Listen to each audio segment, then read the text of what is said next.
को यहाँ 40,000 बेनिफिट मिलता है हर साल। Welcome to my YouTube channel, myself Yuvraj Gavhane. I am a third year MBBS student. तो अभी लगभग सभी एमबीबीएस कॉलेजेस स्टार्ट हो चुके हैं। 14 अक्टूबर से एमबीबीएस कॉलेज स्टार्ट हो चुके हैं। तो अब ये टाइम है कि मैं यहाँ आपको कुछ स्कॉलरशिप्स के बारे में बताऊं, जिससे आपको एक फाइनेंशियल सपोर्ट मिल सकता है फर्स्ट ईयर का, और ओवरऑल एमबीबीएस का जितना भी पीरियड है 4.5 इयर्स, उसमें आपको अपना एक्सपेंडिचर मैनेज करने में आपको हेल्प हो सकती है। ठीक है, तो यहाँ मैं आपको कुछ स्कॉलरशिप की सीरीज आपके लिए लेके आया हूँ, जिसमें आपको सभी एमबीबीएस में अप्लाई होने वाले स्कॉलरशिप के बारे में बताऊंगा। तो आप अगर इस स्कॉलरशिप को एलिजिबल है तो आप उसमें ज़रूर से अप्लाई करना, जिससे आपको फाइनेंशियल हेल्प मिल सके और आपको उसके सभी बेनिफिट्स मिल सके। ठीक है, तो आज मैं यहाँ एक इम्पॉर्टेंट, और जो हो कि सभी बच्चों को ऐसा उस स्कॉलरशिप में ऐसा नहीं है कि कास्ट स्पेसिफिक है, ऐसा कुछ नहीं। तो ऐसे सभी स्टूडेंट को मिलने वाली एक स्कॉलरशिप के बारे में इस वीडियो में बताने वाला हूँ। उसका नाम है FFE, फाउंडेशन फॉर एक्सेलेंस। एक बहुत ही अच्छी एक एनजीओ है जो कि आपको स्कॉलरशिप प्रोवाइड करते हैं। ठीक है, तो उसके बारे में मैं यहाँ आपको डिटेल में बताऊंगा। तो चलो मैं आपको यहाँ उनके वेबसाइट पे लेके जाता हूँ और सब कुछ वहाँ बताता हूँ। ठीक है, तो यहाँ हम FFE के वेबसाइट पे आ चुके हैं। आप देख सकते हैं FFE.org, फाउंडेशन फॉर एक्सलेंस। तो यहाँ इस वेबसाइट पे आप पूरा उनका डिटेल जो भी है वो पूरा पढ़ सकते हैं। मैं वो सब कुछ नहीं बताऊंगा। तो यहाँ आप देख सकते हैं, आप अप्लाई नाउ यहाँ अभी चालू है, एप्लीकेशन अभी लेना चालू है। तो यहाँ आप देख सकते हैं कि जो लास्ट डेट है एप्लीकेशन की 31 दिसंबर 2024 है। ठीक है, कौन सी बैच को? 24 25 इस बैच को, यानी आपके फर्स्ट ईयर बैच को वहाँ लास्ट डेट है 31 दिसंबर 2024। तो पहले अपन देखते हैं कि एलिजिबिलिटी क्राइटेरिया क्या है। तो देखो, आपको eligibility criteria indicated 5 year dual degree. तो ये 5 ईयर डिग्री के लिए है, आपका यहाँ एमबीबीएस इसमें इन्वॉल्व है, और बाकी LLB, BTech, ये सब भी बाकी के जो है प्रोफेशनल कोर्सेज, उसको भी उन्होंने इन्वॉल्व किया है। तो अपने लिए इंपॉर्टेंट है कि एमबीबीएस। ठीक है, अब ये इंपॉर्टेंट है कि ये जो स्कॉलरशिप है ये इसी साल क्यों अप्लाई करनी चाहिए। अगर इस साल आप अप्लाई नहीं करते तो आगे ओवरऑल एमबीबीएस कभी भी आप उसको अप्लाई नहीं कर सकते। Only first year academic beginning their studies in BE और ये कुछ भी है एमबीबीएस आपको एलिजिबल किया जाता है ओनली फर्स्ट ईयर। ठीक है, तो मुझे इस स्कॉलरशिप के बारे में बाद में पता चला जब उसकी डेट निकल चुकी थी। ठीक है, क्योंकि मेरा ऐसा कोई बैकग्राउंड नहीं है जिसमें कोई डॉक्टर हो, तो मुझे ऐसा कुछ मालूम नहीं था कि स्कॉलरशिप होती है या नहीं। तो इसके बारे में मुझे बाद में पता चला। तो अब मैंने तो इसको अप्लाई नहीं किया, लेकिन आपके लिए मैं यहाँ बता रहा हूँ, क्योंकि अगर आप से ये चांस मिस ना हो। ठीक है, तो ओनली फर्स्ट ईयर एप्लीकेंट इसको आप यहाँ अप्लाई कर सकते हैं।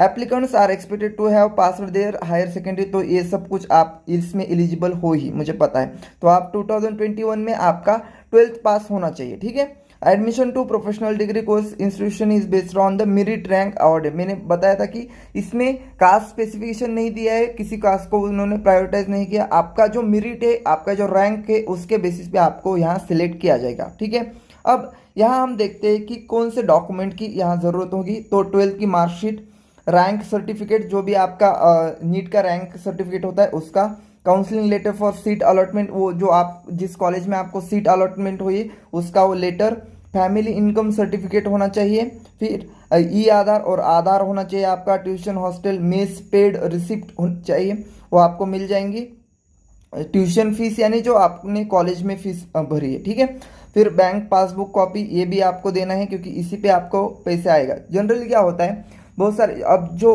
गवर्नमेंट की स्कॉलरशिप है, जैसे कि मैं आपको बाद में बताने वाला हूँ, महाडीबीटी की जो स्कॉलरशिप है वो डायरेक्ट कॉलेज के अकाउंट में आती है। ठीक है, और ये जो बाकी की स्कॉलरशिप्स जो है, ऐसे जो एनजीओ है, वो आपके अकाउंट में डालते हैं, तो इससे आपको बेनिफिट होता है। ठीक है, बैंक पासबुक ये हो गया, बोनाफाइड सर्टिफिकेट कॉलेज से मिल जाएगा, फीस स्ट्रक्चर कॉलेज से मिल जाएगा, और पेरेंट्स और गार्डियन डिक्लेरेशन ये भी आपको मिल जाएगा। ठीक है, तो ये कुछ आपको डॉक्यूमेंट्स लगेगी बहुत। इसमें ऐसा कुछ नहीं है कि आपको ये डॉक्यूमेंट्स नहीं मिलेंगे, सब कुछ डॉक्यूमेंट्स इजीली अवेलेबल है, तो आपको कोई दिक्कत आने वाली नहीं है। ठीक है, तो ये होगा इस स्कॉलरशिप के बारे में। अब इसमें रैंक देखते हैं कि कौन से रैंक वाले स्टूडेंट, मैंने बताया कि रैंक स्पेसिफिक है तो कहाँ तक आपका रैंक होगा तो सिलेक्ट हो सकते हो, ठीक है।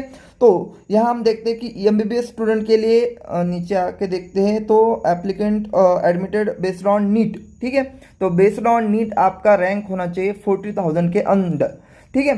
तो 40,000 के अंदर आपका रैंक होना चाहिए। आपका रैंक 20,000, 30,000, 35, 39,000 इतना होगा तो भी आप इसमें सिलेक्ट हो जाओगे। देखो ऐसा नहीं कि आप सिलेक्ट हो जाओगे, ठीक है, फिक्स। देखो इसमें आप, मैं गारंटी देता हूँ कि आप 100%, अगर आपका रैंक 40,000 के अंदर है तो आप 100% इसमें सिलेक्ट हो जाओगे, ठीक है। तो इसको आप मिस मत करना, आपको यहाँ बेनिफिट मिलने वाला है, ठीक है। तो बेनिफिट कितना मिलेगा ये भी अपन देखते हैं, यहाँ नीचे दिया होगा। हाँ, फाइनेंशियल क्राइटेरिया, हाँ फाइनेंशियल क्राइटेरिया भी एक बार देख लो कि ग्रॉस फैमिली जो इनकम है आपका 3 लाख से कम होना चाहिए। तो ऐसे स्टूडेंट जो जिसका फार्मर बैकग्राउंड है, जिनका लेबरर बैकग्राउंड है, और कोई भी जो छोटा मोटा काम करते हो और आपका 3 लाख से आपका पूरा फैमिली का इनकम कम है तो आपके लिए ये आप यहाँ एलिजिबल होते हो, ठीक है। नेक्स्ट आप देखते हैं तो एम्प्लॉय होगा तो आपको सैलरी स्लिप्स वगैरह वो दिखाना पड़ेगा। रिटायर पर्सन होगा तो उसके लिए कुछ है, तो आप ये देख सकते हो कि उसमें क्या क्या है। अगर आप एग्रीकल्चरिस्ट है तो इनकम सर्टिफिकेट फ्रॉम रिकॉग्नाइज, जो आपका तहसील होता है वहाँ से आपको इनकम सर्टिफिकेट लेना पड़ेगा, ठीक है। तो यहाँ आप जाओ, यहाँ मैं बताता रहा हूँ, अगर आपका रैंक 40,000 से कम है तो आप 100% सिलेक्ट हो जाओगे और आपको हर साल आई थिंक 40,000 जो है इनका बेनिफिट मिलता है। हर साल 40,000 आपको रुपए मिल जाएंगे, ठीक है। तो यहाँ उन्होंने आई थिंक बताया होगा कि कितना बेनिफिट मिलता है। ऐसे तो यहाँ दिखाया नहीं जा रहा है, लेकिन आप इसको अगर डिटेल में पढ़ोगे तो आपको यहाँ 40,000 बेनिफिट मिलता है हर साल, ठीक है। तो यहाँ आप देख सकते हो assistance is available irrespective of the applicant caste, ठीक है, कम्युनिटी, रिलीजन। तो इसमें कास्ट किसी जो सिलेक्शन है वो आपके रैंक पे है, ठीक है।